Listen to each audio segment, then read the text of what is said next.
ஓம் சாந்தி 22/3/2025 காலை முரளியின் சாரம்.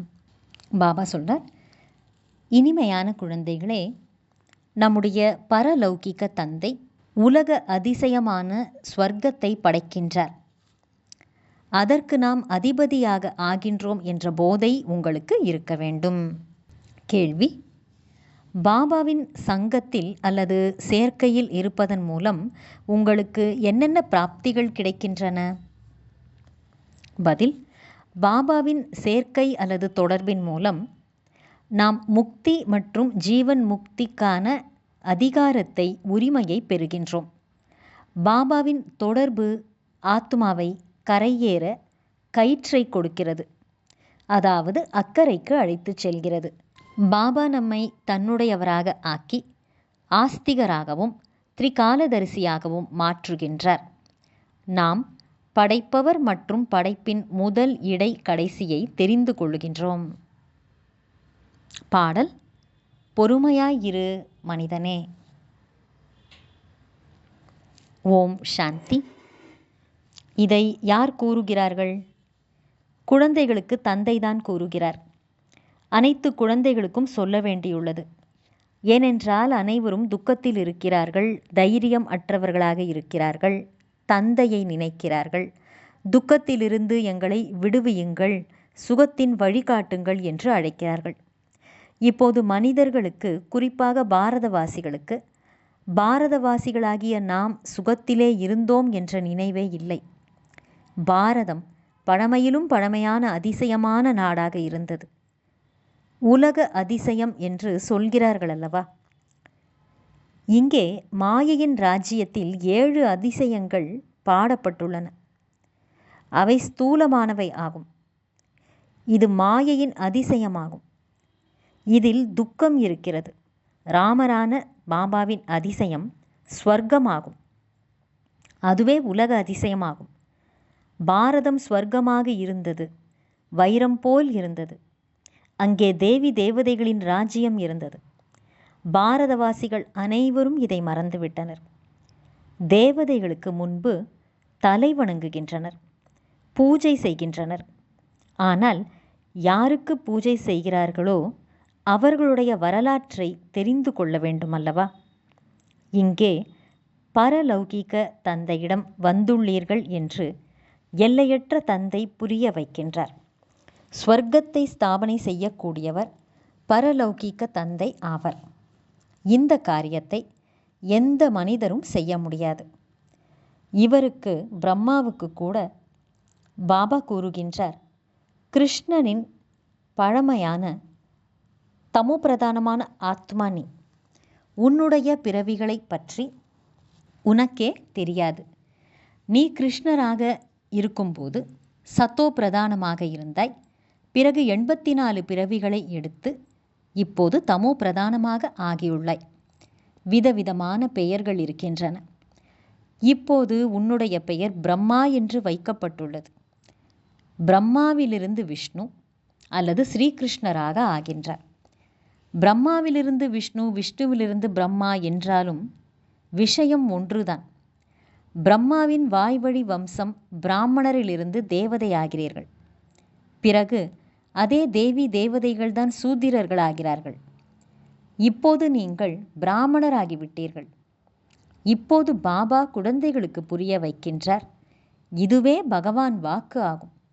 நீங்கள் மாணவர்களாகிவிட்டீர்கள். எனவே உங்களுக்கு எவ்வளவு மகிழ்ச்சி இருக்க வேண்டும். ஆனால் அவ்வளவு மகிழ்ச்சி இருப்பதில்லை. செல்வந்தர்கள் செல்வத்தின் போதையில் மிகவும் மகிழ்ச்சியாக இருக்கிறார்கள் அல்லவா? இங்கே பகவானின் குழந்தை ஆன பிறகும் அந்த அளவு மகிழ்ச்சி இல்லை.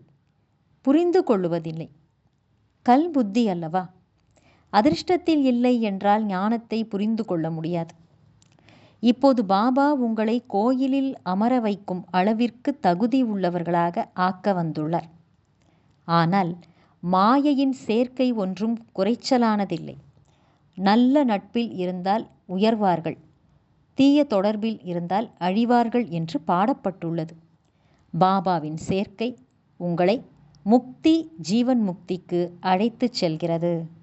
பிறகு ராவணனின் கெட்ட சகவாசம் துர்கதிக்கு அழைத்துச் செல்கிறது. நல்லது. தாரணைக்கான முக்கியமான சாரம்.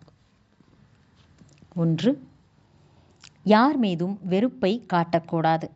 இரக்க மனம் உள்ளவராகி துக்கத்தில் இருக்கும் ஆத்மாக்களை சுகமானவராக மாற்றும் சேவை செய்ய வேண்டும்.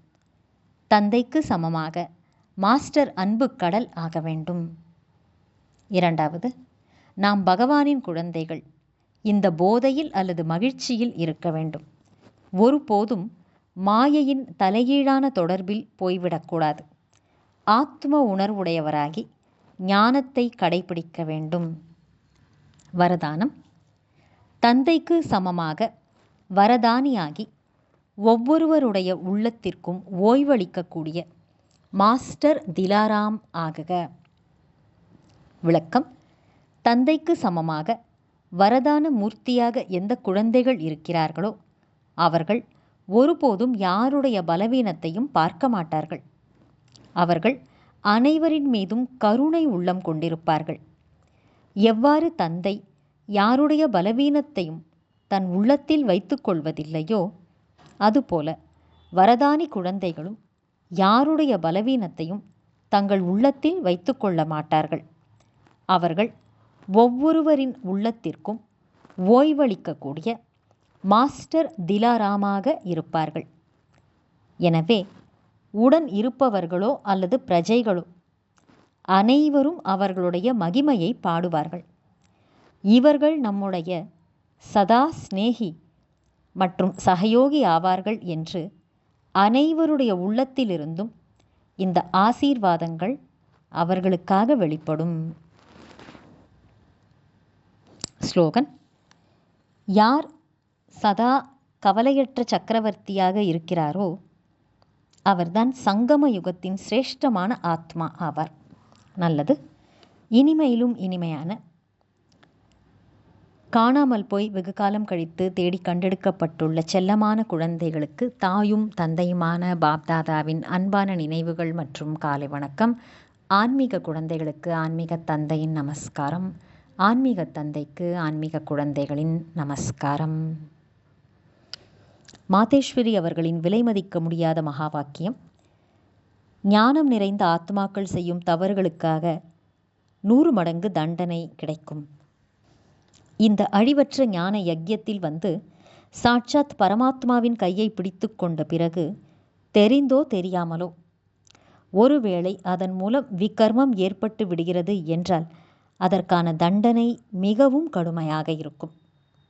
எவ்வாறு ஞானம் பெறுவதன் மூலம் அதற்கு 100 மடங்கு நன்மை இருக்கிறது, அவ்வாறே ஞானம் பெற்ற பிறகு தவறு ஏதாவது ஏற்படுகிறதென்றால் மேலும் தண்டனையும் கூட 100 மடங்கு இருக்கும். அதனால் மிகவும் எச்சரிக்கையாக இருக்க வேண்டும். தவறு செய்து கொண்டே இருந்தீர்கள் என்றால் பலவீனம் ஏற்பட்டுவிடும். அதனால் சிறிய பெரிய தவறுகளை கண்டுபிடித்து கொண்டே இருங்கள். முன்னதாகவே சோதனை செய்து கொண்டே செல்லுங்கள். பாருங்கள், எப்படி புத்திசாலியான பெரிய மனிதர்கள் தவறான காரியம் செய்கிறார்கள் என்றால் அதற்கு பெரிய தண்டனை கிடைக்கிறது. மேலும் யார் சாதாரண மனிதர்களாக ஏதாவது தவறான காரியம் செய்கிறார்கள் என்றால் அதற்காக இவ்வளவு தண்டனை கிடைப்பதில்லை. இப்பொழுது நீங்கள் கூட பரமாத்மாவின் குழந்தைகள் என்று சொல்லிக் கொள்கிறீர்கள் என்றால் அந்த அளவிற்கு நீங்கள் உண்மையாக இருக்க வேண்டும். 2. பரமாத்மா எப்படி அனைத்தும் அறிந்தவராக இருக்கின்றார்? விளக்கம்.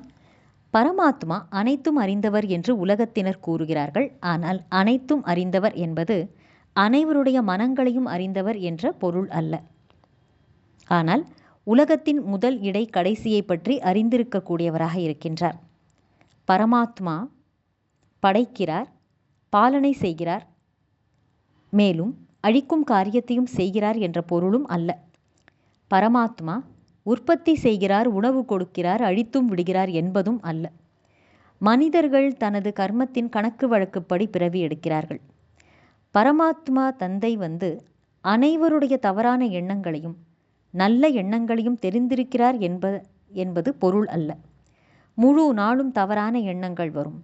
ஞானமுள்ள குழந்தைகளுக்கு சுத்தமான எண்ணங்கள் வந்து கொண்டே இருக்கும். மற்றபடி ஒவ்வொருவரின் எண்ணத்தையும் பார்த்து கொண்டிருப்பாரா என்ன? இப்பொழுதோ ஆத்மாக்கள் அனைவரும் துக்கமான நிலையிலே இருக்கிறார்கள். அவர்களை எப்படி நல்ல நிலைக்கு கொண்டு செல்ல வேண்டும் என்று பரமாத்மா அறிவார். இதைத்தான் அனைத்தையும் அறிந்தவர் என்று சொல்கிறோம். இப்பொழுது மனிதர்களின் செயல் கீழானதாக உள்ளது. அதை சிரேஷ்டமான செயலாக மாற்ற வேண்டும், கற்றுக் கொடுப்பது, மேலும் அவர்களை கர்ம பந்தனத்திலிருந்து விடுவிப்பது. இதை பரமாத்மா தெரிந்திருக்கின்றார். எனக்கு படைப்பு மற்றும் என்னுடைய படைப்பின் முதல் இடை கடைசியின் முழுமையான ஞானம் தெரியும் என்று அவர் சொல்கிறார். இந்த அறிதலை குழந்தைகளாகிய உங்களுக்கு தந்து கொண்டிருக்கின்றேன். இப்பொழுது குழந்தைகளாகிய நீங்கள் அந்த பரமாத்மா பாபாவின் நிரந்தரமான நினைவில் இருக்க வேண்டும். அப்பொழுதுதான் அனைத்து விதமான பாவங்களில் இருந்தும் விடுபட்டு அமர லோகத்துக்கு செல்வீர்கள். இப்பொழுது இதை தெரிந்திருப்பதற்குத்தான் அனைத்தையும் தெரிந்தவர் என்று சொல்கிறார்கள். நல்லது. அவ்யக்த சமிக்ஞை. ஒரு பொழுதும் பண்புகளை விட்டுவிட்டு உண்மையை நிரூபிக்கக்கூடாது. பண்பின் அடையாளம் பணிவாகும். இந்த பணிவு படைப்பு காரியத்தை சகஜமாக்குகிறது. எதுவரை ஒருவர் பணிவானவர் ஆகவில்லையோ அதுவரை படைப்பின் காரியத்தை செய்ய முடியாது. ஞானத்தினுடைய சக்தியானது சாந்தி மற்றும் அன்பு ஆகும். அஞ்ஞானத்தின் சக்தியானது கோபத்தை மிகவும் கடுமையான சமஸ்காரமாக்கி விடுகிறது. மற்றும் அதை நீங்கள் பயன்படுத்தி கொண்டும் இருக்கிறீர்கள். பிறகு மன்னிப்பு கேட்டுக்கொண்டே இருக்கிறீர்கள்.